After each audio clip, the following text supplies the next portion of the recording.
गरिरहेछु यो डिभिडेन्टको क्वेसन हो है यो डिभिडेन्ट भ्याल्यु अफ सेक्युरिटिज मलाई थाहा पनि छैन यो कुन च्याप्टर हो भनेर तर यो जस्तै एउटा च्याप्टर अर्कै पनि छ है त्यसरी म अलिकति कन्फ्युज भएको तर यो च्याप्टर भन्छु है म यो क्वेसन छ नि 34 यो क्वेसन चाहिँ एक्जाममा 4 चोटि रिपिट भइसक्यो अब Shivam Limited listed on the NEPSE has 1 lakh shares in issue. The dividend had just paid. Dividend just paid was rupees 15 rupees per share in the current investment level. Dividend are expected at this level for next 3 years, but will then demonstrate perpetual growth of 10% 10% per annum. The company is currently all equity financed and the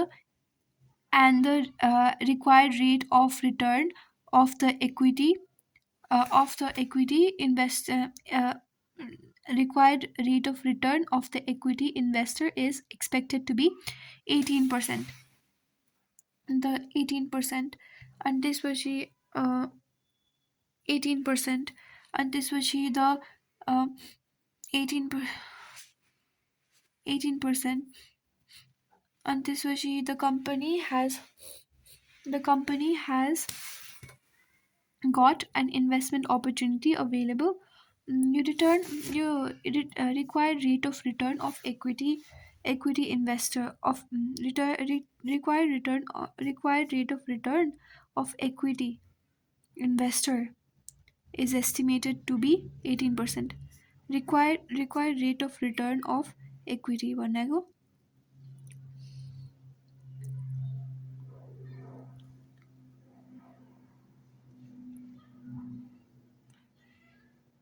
July. The equity share the return on the equity investor is estimated to be 18%.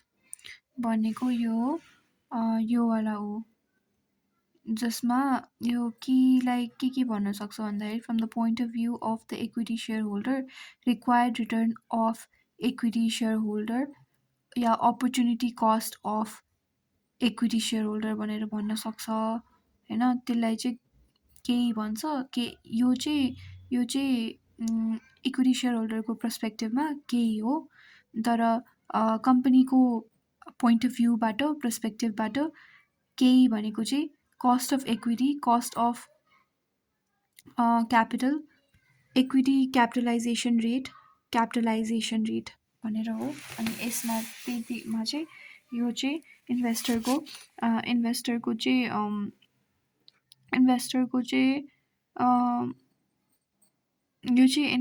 यो चाहिँ केही भयो अनि the company has got an investment opportunity available which will involve a capital outlay in which capital outlay in each of the next 2 years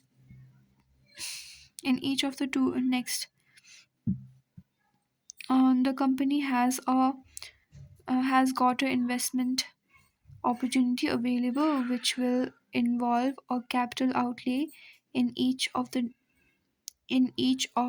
next 2 years and which will produce benefit during the 3 years.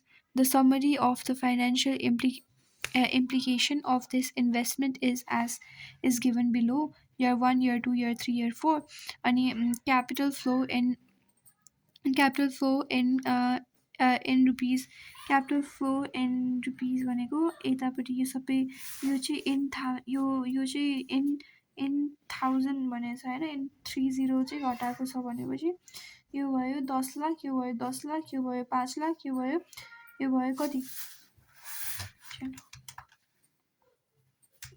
यसमा 3 थप्यो भने कति भयो यो 15 लाख भयो यो 25 हो कि कति हो 25 यो 25 लाख भयो होइन। यो क्यापिटल इन्फो यो माइनस माइनसमा छ भनेको, यो माइनसमा भनेको यो क्यापिटल, यो क्यापिटल भएको, यो क्यापिटल यो चाहिँ के भएको त हाम्रो, यो हाम्रो के गरेको, हाम्रो यो क्यापिटल दिएको हो कि यो हाम्रो क्यापिटल दिएको हो, मतलब यो इन्भेस्ट गरेको हो, यो इन्भेस्ट गरेको, यो पनि इन्भेस्ट गरेको, यो इन्भेस्टबाट पाएको, यो इन्भेस्टबाट पाएको, यो इन्भेस्टबाट पाएको। And the company has a long established policy of not using any debt finance, and because of the current depressed state of stock market in could not in the near future issue equity new equity new equity only possible could not issue near equity. The only possible way of financing the investment is therefore to reduce the dividend payment in next 2 years. Cash dividend from the new investment will all be distributed in the form of dividend. यहाँ फेरि पढ्छु, कुनै पनि डेटमा चाहिँ ल्याएको रहेनछ होइन, loan चाहिँ लिएकै रहेनछ, अनि त्यतिर लोन पनि लिएको रहेनछ, अनि त्यसपछि नयाँ नयाँ न्यू स्टक इस्यु गर्ने पनि अवस्थामा रहेनछ किनकि मार्केट अलरेडी डिप्रेस्ड छ। The only possible way of financing the investment is therefore to reduce the dividend payments in the next 2 years. In the next 2 years, cash received from the new investment will all be distributed in the form of dividend. Dividend growth in the old dividend at the rate of 10%. Growth in the old dividend at the rate of growth in the old dividends at the rate of 10% will also be maintained because of other operation. के भनेको रहेछ भन्दाखेरि न त loan लिन मिल्छ होइन, न त लोन लिने पोलिसी छ, न त हामीले इक्विटी सेयर नै इस्यु गर्छौँ है, न्यू इक्विटी सेयर इस्यु गरेर पैसा लिन सक्छौँ है। त्यो पैसा चाहिँ किन लिने भनेको छ त कि त्यो यो इन्भेस्टमेन्टलाई चाहिँ फाइनेन्स गर्नलाई हामीलाई पैसा चाहियो, तर हामीले लोन पनि नलिने रे किनकि लोन लिने पोलिसी नै छैन। अनि इक्विटी सेयर होल्डर अनि त्यो के अरे नयाँ सेयर पनि इस्यु नगर्ने रे किनकि मार्केट अलरेडी डाउन छ अरे, डिप्रेस्ड छ अरे। अनि एउटा मात्र सल्युसन के पत्ता लगायो भन्दाखेरि, के फाइन्ड आउट गर्यो भन्दाखेरि एउटा मात्र सल्युसन भनेको चाहिँ डिभिडेन्ड आउने अबको 2 वर्षको डिभिडेन्ड पेमेन्ट चाहिँ कम दिने रे, डिभिडेन्ड नदिने रे, डिभिडेन्ड घटाउने रे होइन, नदिने भनेको छैन, डिभिडेन्ड दिने पैसा चाहिँ कम गर्ने रे, कम डिभिडेन्ड दिने रे। अनि त्यसपछि cash received from the new investment will all be distributed in the form of dividend.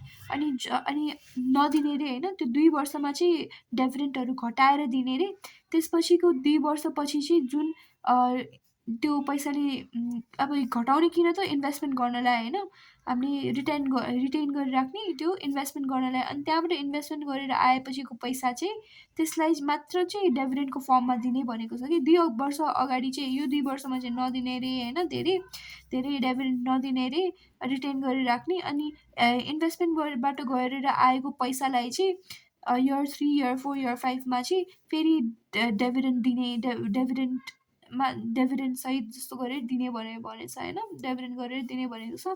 अनि यो 3 वर्षमा चाहिँ डिभिडेन्डहरू ग्रो हुनु पर्यो रे, डिभिडेन्डहरू 10% बढ्नु पर्यो रे भनेको छ है। त्यो डिभिडेन्ड्सहरू चाहिँ 10% पहिलाको वर्षभन्दा यो वर्ष बढ्नु पर्ने रे।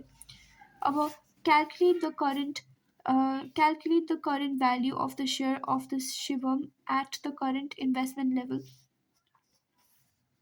Current value of the share